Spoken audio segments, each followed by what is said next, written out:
ఈ రోజు నుంచి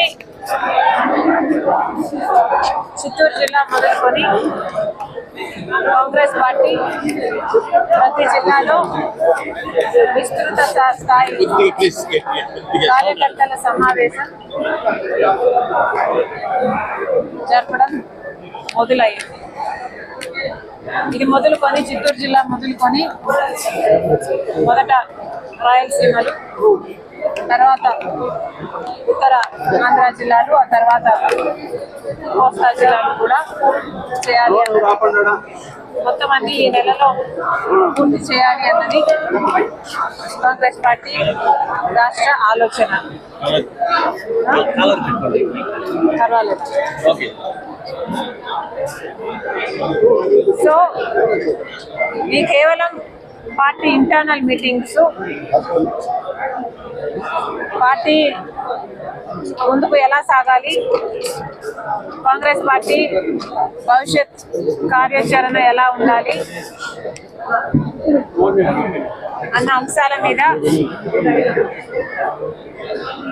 ప్రతి జిల్లాలోనూ వేసిన డిసిసిలు అయితేనేమి, వాళ్ళు వేసుకున్న కోఆర్డినేటర్లు, మండల స్థాయి ప్రెసిడెంట్లు ఎలా పనిచేస్తున్నాయి, వాళ్ళకున్న ఇబ్బందులు ఏమిటి, వాళ్ళు ఇవ్వాలనుకున్న సూచనలు ఏమిటి, వీటి మీద మాత్రమే కాంగ్రెస్ పార్టీ ఈ సమావేశాల్లో దృష్టి పెట్టడం జరిగింది.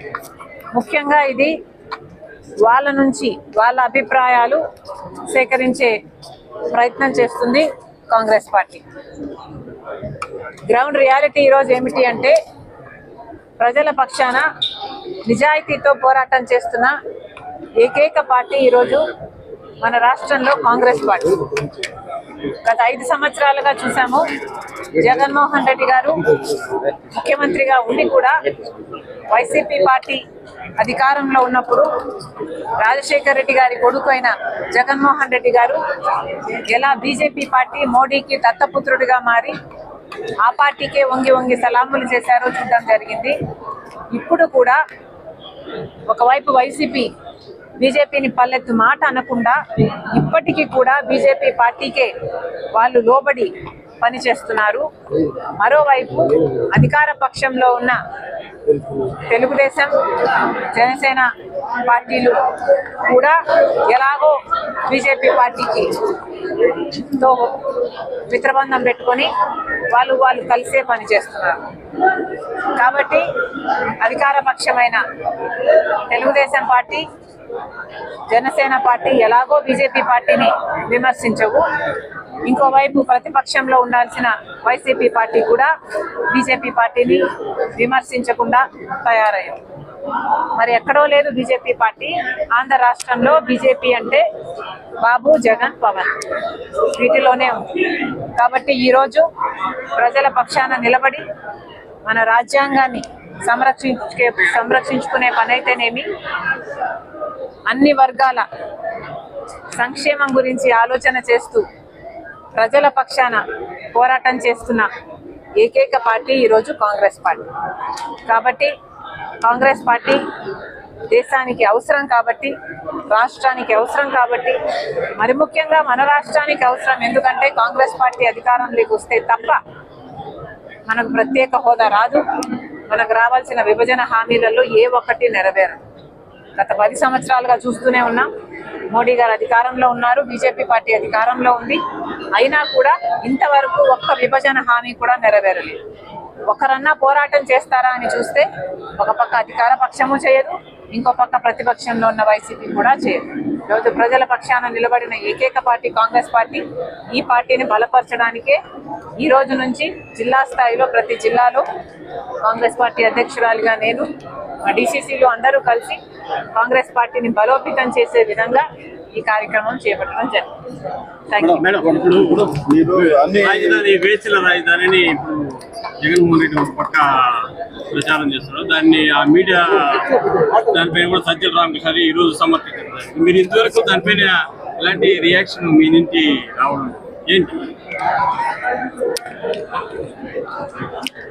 ఈరోజు అమరావతి మన రాజధాని అన్నది ఒక వాస్తవం మనందరికీ గర్వకారణం. అలాంటిది గత 10 సంవత్సరాలుగా ఆంధ్ర రాష్ట్రానికి ఒక రాజధానియే లేకుండా పోయిన సమయంలో అమరావతి మన రాజధాని నిర్మించుకునే ఈ సమయంలో ఇలా అమరావతికి వ్యతిరేకంగా మాట్లాడిన ఏ మాట కూడా క్షమించరానిది. అసలే ఒక రాజధాని లేకుండా బాధపడుతున్న ఆంధ్ర రాష్ట్రానికి ఇది మరో దెబ్బ లాంటిది. మరి అలాంటప్పుడు అమరావతి మనకంత ముఖ్యమైనప్పుడు, ఆంధ్ర రాష్ట్రానికి ఒక రాజధాని అంత ముఖ్యమైనప్పుడు ఇలాంటి వ్యాఖ్యలు చేయడాన్ని కాంగ్రెస్ పార్టీ ఖండిస్తుంది. ఒక పార్టీకి చెందిన ఒక మీడియా హౌస్, వైసీపీ పార్టీకి చెందిన సాక్షి మీడియా హౌస్ లోని ఒక యాంకరు, వాళ్ళు పిలుచుకున్న ఒక గెస్ట్ స్పీకరు, ఇద్దరు కలిసి అమరావతి వేశ్యల రాజధాని అని వ్యాఖ్యానించడం చాలా చాలా దురదృష్టకరం. ఇది ఎవరైనా ఖండించాల్సిన విషయమే. కాకపోతే నాకు ఇక్కడ అర్థం కాని విషయం ఏమిటి అంటే, ఇది ఇంత ముఖ్యమైన పొలిటికల్ అంశం అయినప్పుడు, అంతేకాదు ఒక సోషల్ ఇష్యూ, ఒక పొలిటికల్ ఇష్యూ అయినప్పుడు ఇంత పెద్ద విషయంలో ఒక పొరపాటు జరిగితే మరి ఒక పొలిటికల్ పార్టీ అయినా, ఒక మీడియా హౌస్ అయినా క్షమాపణ చెప్పడము కామన్ డెకోరం. అలాంటిది మీడియా హౌసే ఒక పొలిటికల్ పార్టీకి చెందినప్పుడు ఆ మీడియా హౌస్ చేసిన కొన్ని వ్యాఖ్యల వల్ల కోట్ల మంది ప్రజలకు ఆవేదన కలిగినప్పుడు ఆ మీడియా హౌస్ అయినా, ఆ పొలిటికల్ పార్టీ అయినా క్షమాపణ చెప్పాలి. మరి ముఖ్యంగా సాక్షి మీడియా హౌస్ నడుపుతున్న భారతిరెడ్డి గారు, సాక్షి మీడియాలో ఇంత ఘోరం జరిగింది కాబట్టి మీరు క్షమాపణ చెప్పడంలో తప్పు లేదు, అది మీ బాధ్యత. మనం చిన్న పిల్లలకు కూడా నేర్పిస్తాము, ఒక తప్పు చేస్తే తప్పైంది సారీ అని చెప్పునానా అని చెప్తాము.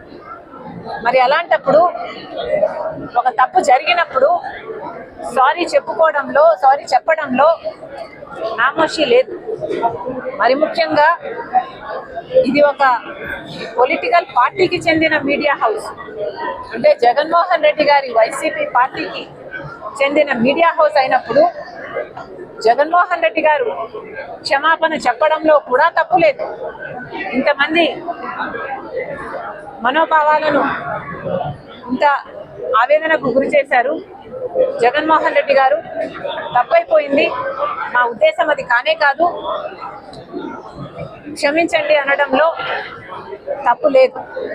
మరి వారు ఎందుకు సంకోచిస్తున్నారో, వారికి ఎందుకు ఇది నామోషిగా అనిపిస్తుందో నాకైతే అర్థం కావటం లేదు.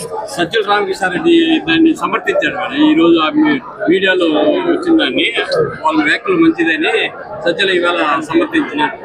నాకైతే ఈ న్యూస్ అప్డేట్ లేదు, కానీ నాకు చాలా ఆశ్చర్యం వేస్తుంది.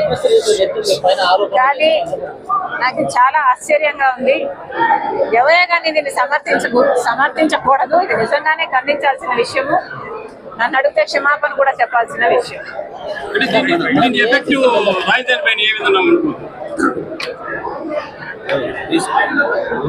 ఎఫెక్ట్ రాజధాని పైన పడుతుంది అని నేను అనుకోను. ఎందుకంటే దాంట్లో వాస్తవం లేదు. వైశ్యుల రాజధాని అని అంటే ఏమిటండి? ఆ రాజధానిలో ఇంకెవరు ఉండరా? ప్రజలు ఉండరా? దాంట్లో వ్యాపారాలు చేసుకోరా? లేకపోతే ప్రజలు ఉండరా? పిల్లలు ఉండరా? ముసలాళ్ళు ఉండరా? మహిళలు ఉండరా? మగవాళ్ళు ఉండరా? అసలు ఇది చాలా baseless and senseless. This comment is just I cannot help but condemn it. Madam అనుకుంటున్నాను ఈ రోజు మీరు జిల్లా పర్యటనలన్నీ చేస్తున్నారు. ఏ అంశాలపైన స్పష్టంగా ప్రజలకు మీరు ఏ అంశాలపైన వివరించదలుచుకున్నారు? ఎలాంటి ప్రణాళిక, స్పష్టమైన ప్రణాళిక? ముఖ్యంగా చేయాల్సినది ప్రజల పక్షాన పోరాటం. ఒకవైపు సూపర్ 6 సూపర్ ఫ్లాప్ అయిందనే అంశం అయితేనేమి, లేక తెలుగుదేశం పార్టీ ఛార్జీలు పెంచింది అన్న అంశం అయితేనేమి, ఇలాంటివి ఎన్నో అంశాలు, టీడీపీ 50 ఏళ్లకే పెన్షన్లు ఇస్తామని చెప్పడం అయితేనేమి, ఎక్కడెక్కడైతే చంద్రబాబు గారు ఇంతవరకు ఆయన హామీలు నెరవేర్చలేదో, ఎక్కడెక్కడైతే ప్రజలలో ఆవేదన ఉందో అక్కడక్కడ కాంగ్రెస్ పార్టీ ప్రజల పక్షాన ఉద్యమించాలి అన్నది ఒక గట్టి నిర్ణయం తీసుకోవడం జరుగుతుంది. అంతేకాకుండా కాంగ్రెస్ పార్టీ బేస్ను పెంచుకునే కార్యక్రమం చేయాల్సిన అవసరం కూడా ఉంది. కాంగ్రెస్ పార్టీ ఒకప్పుడు ఆంధ్ర రాష్ట్రంలో అధికారంలో ఉన్న పార్టీ. కాంగ్రెస్ పార్టీ ఈ రోజు ఓట్ బ్యాంకు లేకపోవచ్చు, కానీ ఒకరోజు ఓట్ బ్యాంకు దండిగా ఉన్న సమయం కూడా ఉంది.